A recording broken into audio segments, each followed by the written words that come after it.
नमस्कार, the middle class mistake podcast series में आपका स्वागत है।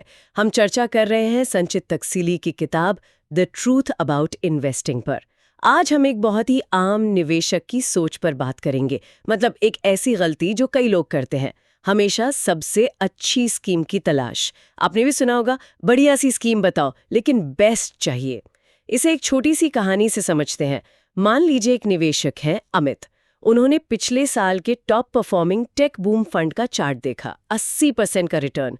उन्हें लगा कि बस सोने की खान मिल गई और अपनी सारी बचत उसमें लगा दी। आज एक साल बाद वो फंड 30% नीचे है। तो आज हम यही समझने की कोशिश करेंगे कि ये बेस्ट का पीछा करना इतना खतरनाक क्यों है। अमित की कहानी मतलब ये हर दूसरे निवेशक की कहानी है जो सोचे ना कि जो स्कीम कल की टॉपर थी वही आने वाले कल में भी सबसे ज्यादा पैसा बनाएगी। बस सारी गड़बड़ी यहीं से शुरू होती है। लेकिन ऐसा लोग सोचते क्यों हैं? एक तरह की सेफ्टी महसूस होती है क्या इसमें? बिल्कुल, एक सुरक्षा का एहसास होता है कि हम सबसे अच्छे घोड़े पर दाव लगा रहे हैं। लेकिन असल में ये गाड़ी सिर्फ पीछे देखने वाले शीशे में मतलब रियर व्यू मिरर में देखकर चलाने जैसा है। आपको ये तो पता चलता है कि आप कहाँ से आए हैं, पर ये नहीं कि आप कहाँ जा रहे हैं। वाह, ये रियर व्यू मिरर वाली बात तो कमाल की है। तो इसका मतलब है कि हम उस फंड में पैसा लगा रहे हैं जो शायद अपनी सबसे तेज दौड़ पूरी कर चुका है। बिल्कुल, असल में होता क्या है, जब तक किसी फंड की परफॉर्मेंस की खबर मीडिया में आती है और आम निवेशक तक पहुंचती है, तब तक अक्सर वो अपना गोल्डन पीरियड पूरा कर चुका होता है। ये लालच और तर्क के बीच की लड़ाई है। और इसमें अक्सर लालच जीत जाता है ना? खासकर जब कोई सलाहकार ऊंचे कमीशन के लिए उस स्कीम का नाम बार बार ले रहा हो। सही पकड़ा आपने। कमीशन एक बहुत बड़ा फैक्टर है। ठीक है, तो ये तो साफ है कि सिर्फ टॉप रैंक देखकर पैसा लगाना एक जाल है। तो फिर एक आम निवेशक को असल में देखना क्या चाहिए? अगर बेस्ट नहीं तो फिर क्या? हाँ, और यहीं पर तार्किक विश्लेषण मतलब लॉजिकल एनालिसिस काम आता है। किताब हमें सिर्फ पिछले रिटर्न से आगे देखने को कहती है। कुछ जरूरी चीजें हैं, जैसे वो फंड अपनी जैसी दूसरी कंपनियों यानी पीयर्स के मुकाबले कैसा कर रहा है, उसका खर्चा मतलब एक्सपेंस रेशो कितना है, और कुछ टेक्निकल चीजें भी हैं जैसे कि बीटा और अल्फा।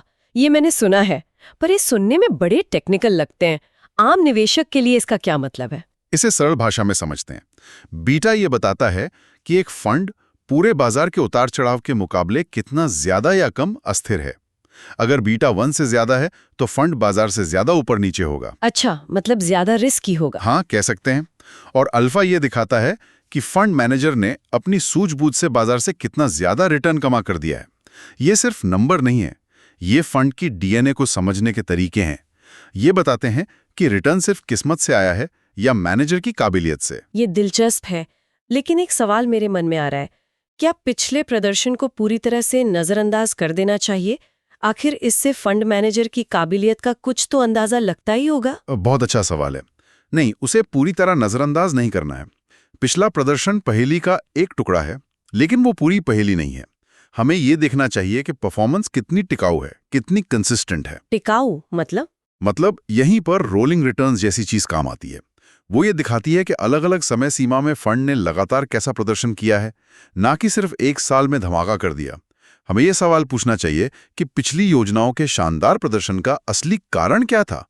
क्या वो कारण अभी भी मौजूद है? तो कुल मिलाकर बात सिर्फ एक नंबर या एक रैंक की नहीं है, बल्कि पूरी तस्वीर देखने की है।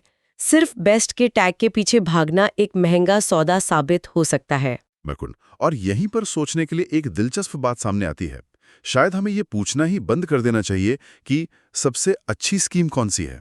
तो फिर क्या पूछना चाहिए? इसकी जगह क्या ये पूछना ज्यादा फायदेमंद नहीं होगा कि कौन सी स्कीम का प्रदर्शन और जोखिम का मिजाज मेरे अपने वित्तीय लक्ष्यों और जोखिम लेने की क्षमता के लिए इस समय सबसे सही बैठता है? इसका जवाब आपको किसी टॉप 10 लिस्ट में शायद ही कभी मिलेगा। बहुत खूब। मतलब सवाल को बदलने से ही जवाब की क्वालिटी बदल जाती है।